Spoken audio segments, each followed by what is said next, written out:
Hi, Sub13 here. It's been a whole year since I've been modifying and perfecting this build, and I am about to reach the final result.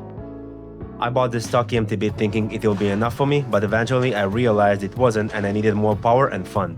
Luckily, this frame fits my needs.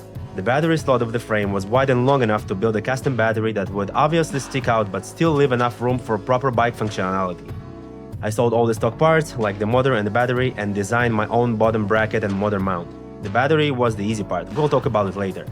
In my opinion, if you want a really good looking custom EMTB, you should look for a second-hand EMTBs and then work on modifications.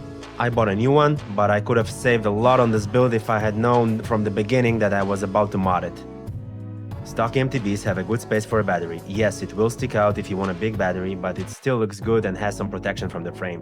The problem with these bikes is that they have no bottom bracket to accommodate aftermarket motors, as removing the stock motor leaves an empty space and 4 threaded mounting holes.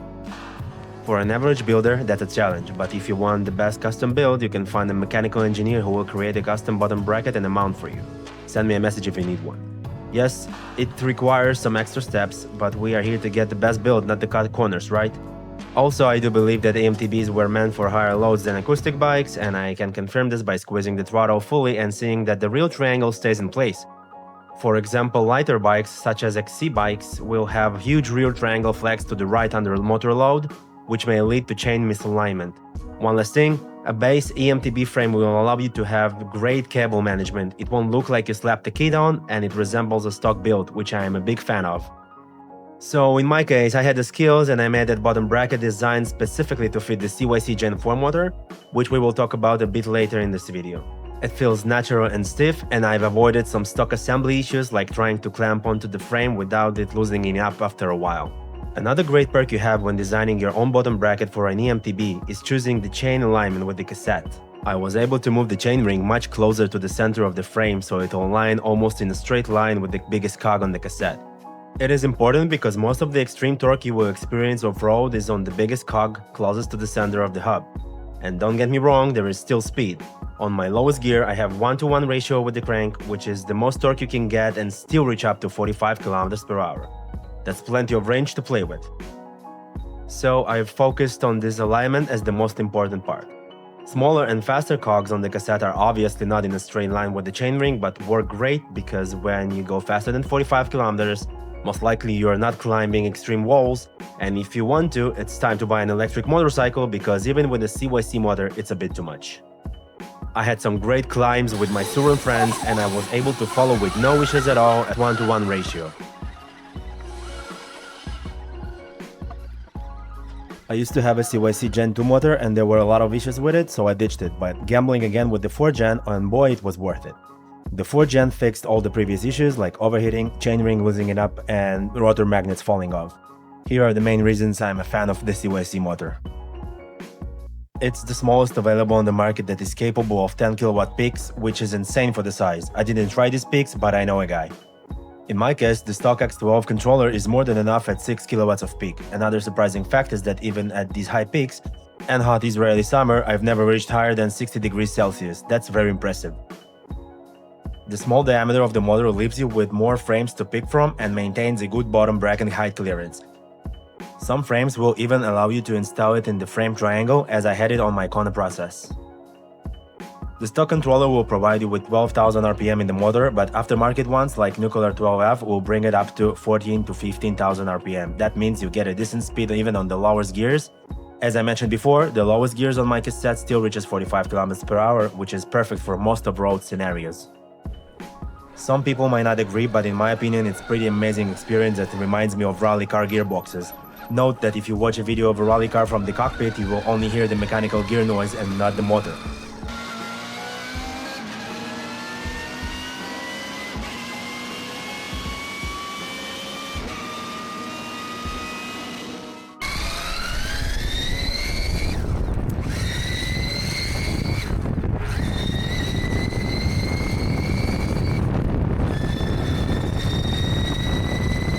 Also, it is a safety factor in the city. It is loud and people acknowledge you on the road, which means there's less space for stealth surprises like pedestrian that doesn't know about a silent bike approaching. I have disassembled the motor and its components several times, and I know it from the inside out. Your only failing points are bearings, which is acceptable, they don't live forever. Everything else is robust and meant to last. I've had experience of about 10,000 kilometers trying stuff out. An 8S chain works amazingly well with 6 kilowatts and 250 Newton meters of torque. The KMC E8S chain just does wonders. It's cheap and the wear out is between 1,000 to 2,000 kilometers depending on your riding. I bought a bunch from AliExpress for $38 a piece and couldn't be happier. Sometimes I replace it just because I want to feel fresh. With the 8S system, I found the perfect combo. It's a box component 8S shifter, very affordable, and a single click shifter, which is a must when it comes to powerful motors. We don't want to accidentally shift more than one speed. It is more relevant with stock EMTBs or acoustic bikes, but the range of the torque and the speed you get with CYC on each cog is perfect to adjust to any situation. The good news is that you don't have to spend a lot on the derailleur too. My Shimano XT derailleur is at 65 km at the moment and it works like day one. But there's a thing. We do not expect it to shift like stock EMTB, let me explain. Because of the extra power we have, sometimes you will find yourself cruising off-road at 60 km per hour, which means you are not on the biggest cog of your cassette. Riding fast on smaller cogs means more chain slack, which means there's more risk of chain slap and possibly some unintentional shifts when the chain moves sideways and grabs on an adjacent cog. This is solved by increasing the grip of the derailleur clutch. In my case, I've tightened the clutch fully and then release it just enough to have shift correctly. That means the shift takes longer. You need to apply more force due to the clutch resisting the chain extension, but by longer I mean differences of probably a second or less. That way, we found a very reliable off-road on steroids EMTB that stays consistent even in situations where a stock EMTB setup would struggle. You should prioritize a single speed ratio, chain alignment, and consistency more than quick shifting. Remember the perfect build we've been talking about? There's only one option if you want to reduce the things you need to think about when it comes to maintenance: an Onyx hub. Why? They don't have ratchet or pawl-based hubs, it's a spread clutch. And it deals with the insane Newton meter of the chain like it's nothing. It's proven for 7,000 kilometers, still going strong. And even if it fails, I'm all in for replacing the spread clutch bearing every 7,000 kilometers. But it's not only about that. The instant engagement when hitting the throttle, and you don't have to smooth out and delay the throttle response in the settings because it can just take it. Also, I do remember my previous rigs with pawls and ratchet hubs. The then engagement heat of the hub is just nerve-wracking, especially if you're far away from home. A dead hub means you're walking. Yes, it is one of the most expensive hubs, but it will outlive you, and that's what I look for in my bike. And the funny part to me is that they don't even know their product can withstand CYC motor torque. It was never the intention. Spread clutches are great. Originally, my ride had 29-inch rims built with a 2-cross spoke arrangement. It did well for a while, but after one of my desert trips with extreme climbs, they started to make clicking noises and suffer. Maybe a 3-cross arrangement would work better, but I went further and reduced the rim to 27.5 inches with a 3-cross arrangement to achieve the stiffest rim to deal with the torque of the motor. I only have about 1,000 kilometers on it, but I am sure it's better for my setup. Oh, and one last thing, inserts are a must.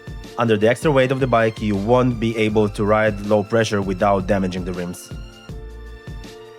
In my humble opinion, if you get a CYC Gen 4 motor, the minimum battery to really have fun with is 72 volts 20 amps hour. It allows you to have long trips, balance between some heavy pulls and easy cruising. My last range test was doing Tel Aviv to Jerusalem, riding at about 40 km per hour most of the ride, charging in Jerusalem for about 90 minutes and going back. The total trip was 140 kilometers. Going crazy on the throttle will leave you with around 40 kilometers of range, and even better if you don't build the battery like myself. I was in a hurry and I didn't use copper or proper techniques for good battery operation. I also charge it with 50 amps charger when I'm riding one way and not thinking about going back home. Does this hurt the battery? Maybe, probably. I don't care. We're here to ride, not to take care of the batteries. It is at 6,500 kilometers at the moment and I'm aware of the degradation, but it's still going strong. So if I reach 10,000 kilometers, it will be well worth every single dollar spent on it. Forks don't matter, obviously, not the AliExpress no-name ones. Just put the correct PSI for the extra weight of the bike and pick the correct fork for your riding style. It worked great with my Fox 36s, but I really wanted the Fox 40s, so I got it. Rear suspension though, spring coil only. An air-based shock will struggle with the extra weight. My bike is 32 kilograms and the float X2 shock was bottoming out easily at max PSI. I am an 88 kilograms rider using a 700 lbs shock coil.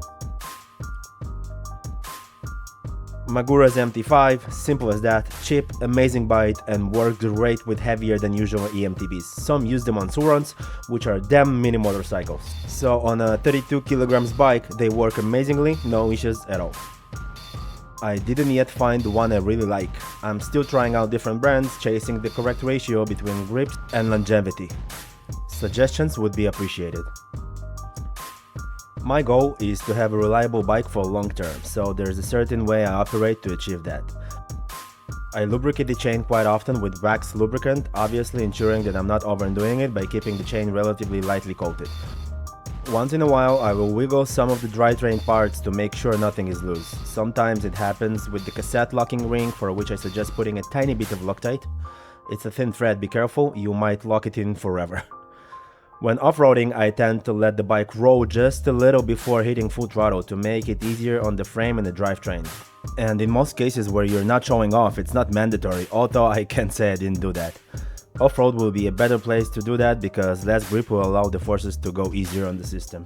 From my whole experience, I think every 6,000 kilometers is the perfect range point to disassemble the motor and do a full checkup. It's an approximate range where you will see some wear on the 219 sprocket as well. Very few to none. My Onyx hub got loose and had some play in it. It just required retightening the locking ring in the correct position so the wheel is free and has no play. Also, my non-drive bearing died and it was very cheap and easy to replace. Then my spark clutch in the gearbox died after about 4,000 kilometers. I replaced it with a high-grade German type and it's been great ever since. The 29-inch stock wheel started to suffer at about 5,000 kilometers, but it was expected. Also, only once I have bent the cassette, and only because I tried a different Chinese electric derailleur which got loose on the pivots and misaligned the chain on the climb. I never broke a chain and never got stuck away from home. Even with the clutch slipped, you could still ride, just not under high torque. The battery also behaved amazingly and I do abuse it with high current charging. Basically, I have all the tools required to disassemble 99% of the bike. And it all fits in this little bag. Also some puncture inserts and patches. I'd rather fix a huge hole in the tire than carry a tube on me. Besides that, I always have a spare cassette, derailleur and a chain. That might sound like a lot, but I've kind of got used to it. I have a peace of mind that I'm covered in any scenario so I can ride far away and feel assured. I think I covered most of the important stuff. You are welcome to ask about anything I forgot. I do have some extra upgrades on the way, such as 72 volts 25 amps battery, and most likely I will rebuild my bottom bracket to reduce weight. Stay tuned, I was sub 13. Peace.